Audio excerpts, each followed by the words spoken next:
मैं खोदता हूँ, तुम बस मिट्टी बाजू में करना। हाँ? लेकिन खंडिया क्यों खोदना है? क्या है जमीन के नीचे? कुछ दिनों से मुझे एक सपना बार बार आ रहा है। सपने में मैं और तुम इसी जगह पर गड्ढा खोदते हैं और फिर हमें इस जगह से मूर्ति का एक सर मिलता है। अरे यार, क्या तुम भी? सपने कभी सच नहीं हुआ करते। कुछ नहीं मिलने वाला यहाँ पर, चलो वापस चलते हैं। मैंने उसे कहा, लेकिन वो बस यही कह रहा था कि उसका सपना सपना नहीं बल्कि भविष्य है। उसने मुझे दोस्ती की कसम दी, इसीलिए मैं उसका साथ देने के लिए तैयार हो गया। हमने गड्ढा खोदना शुरू कर दिया और कुछ ही देर में हमें उस गड्ढे से एक मूर्ति का सर मिला, जिसके सर पर 2 सींग थे। उसकी आंखें बड़ी थी और मुंह खुला हुआ था। उसके जानवर जैसे लंबे दांत थे। मुझे समझने में ज्यादा देर नहीं लगी कि वो सर एक राक्षस की मूर्ति का है। उस सर को देखते हुए खंडिया बोला, देखा, मैंने कहा था ना, ये कोई सपना नहीं है बल्कि भविष्य है। हमें मूर्ति के और 2 भाग जमीन से बाहर निकालने होंगे, जो 2 अलग अलग जगह पर दफन है। उसके बाद हमने 2 अलग अलग जगह पर जमीन खोदी, जहाँ पर हमें मूर्ति के और 2 भाग मिले। एक सर से नीचे कमर तक का भाग और दूसरा कमर से पैरों तक का भाग। लेकिन मुझे विश्वास नहीं हो रहा था कि खंडिया को कैसे मालूम कि उसी जगह पर वो मूर्ति के टुकड़े मिलेंगे। इसलिए मैं इस बात पर यकीन करने के लिए मजबूर हो गया कि उसने सच में सपने में भविष्य देख लिया था। लेकिन सवाल ये था कि ये सब कैसे हुआ। मैं सोच ही रहा था कि तभी खंडिया बोला, मुझे ये 3 भाग जोड़ने हैं। हम इसे खंडहर में लेकर जाएंगे और वहीं इसको जोड़ेंगे। लेकिन तुम्हें ये भाग क्यों जोड़ने हैं? मैंने उसे पूछा। तब वो बोला, वो मूर्ति जोड़ने के बाद बताऊंगा। हमने वो भाग खंडहर में ले जाकर एक के ऊपर एक रखकर उन्हें सीमेंट की मदद से जोड़ दिया। उसके बाद खंडिया ने अपनी बैग से रात में खिलने वाले फूलों का हार निकाला और उस मूर्ति को पहना दिया। उसके बाद उसने राख निकाली और उस मूर्ति के माथे पर लगाई। खंडिया, ये तुम क्या कर रहे हो? अरे दिख नहीं रहा है, मैं इसकी पूजा कर रहा हूँ।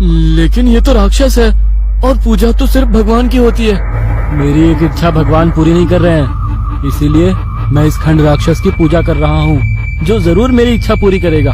ऐसा कहते हुए उसने बैग में से एक छुरी निकाली और फिर उसमें से उसका पालतू खरगोश बाहर निकाला, जिसका नाम गुड्डू था। वो गुड्डू को हाथ में उठाकर मूर्ति के सामने खड़ा हो गया और फिर उसे हवा में उठाकर बोला, मालिक, ये मेरा गुड्डू मुझे बहुत प्यारा है, लेकिन सिर्फ आपके लिए मैं इसकी बलि चढ़ा रहा हूँ। बदले में आप मेरी वो इच्छा पूरी कर दो। इसका मतलब खंडिया गुड्डू की बलि चढ़ाने वाला था। मैं खंडिया को गुड्डू की बलि चढ़ाने नहीं दे सकता था, इसीलिए मैंने उसे रोकने की कोशिश की, लेकिन उसने मुझे धक्का दे दिया और मैं दीवार से जा टकराया और नीचे गिर गया। तभी खंडिया बोला, मालिक, बलि स्वीकार कीजिए। और उसने छुरी से गुड्डू का गला काटा। उसके गले से खून की पिचकारियां निकलने लगी और खंडिया का चेहरा खून से भर गया। खरगोश उसके हाथ में तड़प रहा था, लेकिन खंडिया ने उसके शरीर से निकल रही खून की पिचकारियां उस राक्षस के मुंह के अंदर लगाना शुरू कर दिया। उसके बाद उसने खरगोश के टुकड़े टुकड़े कर दिए और मूर्ति के चारों ओर बिखेर दिए। उसके बाद उसने उस मूर्ति को झुककर प्रणाम किया और मेरी तरफ आया। चिंटू, तुझे लगे तो नहीं? उसने मुझसे पूछा, लेकिन मैं उस पर बहुत ज्यादा गुस्सा था, क्योंकि उसने अपने एक अंधविश्वास में एक मासूम खरगोश की बलि दी थी। मैंने उसके सवाल का कोई भी जवाब नहीं दिया और मुंह फुलाकर मैं फार्म हाउस की तरफ चल पड़ा। खंडिया मुझे मनाने की कोशिश कर रहा था, लेकिन मैंने उसकी एक नहीं सुनी। जब मैं मेरे फार्म हाउस में पहुंचा तो खंडिया मेरे पीछे से मेरा हाथ पकड़ा और मुझ पर चिल्लाते हुए बोला, चिंटू, तू समझ क्यों नहीं रहा है? मैंने जो कुछ किया है मेरे और मेरे माँ की खुशी के लिए किया है। गुड्डू से मैं भी बहुत प्यार करता था, लेकिन मेरे पास और कोई चारा नहीं था। तभी उसकी आवाज सुनकर उसके पिताजी वहाँ पर आ गए। वो शराब के नशे में धुत थे।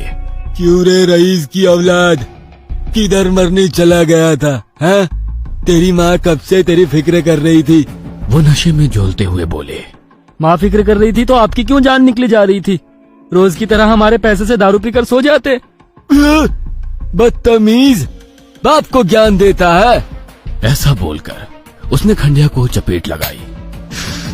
मार लो, जितना मारना है मार लो, कल से आप मुझे मार नहीं पाएंगे। खंडिया उनकी ओर देखकर गुस्से में बोला, क्यों, कल मर जाएगा क्या तू? हैं? चिंटू, तभी मुझे मेरी माँ ने आवाज लगाई और वो बगीचे में आ गई। कहाँ गया था इतनी देर से? मुझे कितनी चिंता हो रही थी तुम्हारी।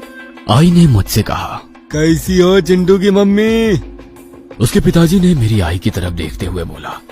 उसकी नजरें मेरी आई की तरफ किस नजर से देखती थी वो हम सब इस जानते वीडियो थे। को लाइक करें, लेकिन आई हमारे खड़िया चैनल और को उसकी मम्मी की सब्सक्राइब ओर कर बेल देखकर आइकन जरूर उनके प्रेस गलती करें। को नजरअंदाज करती थी।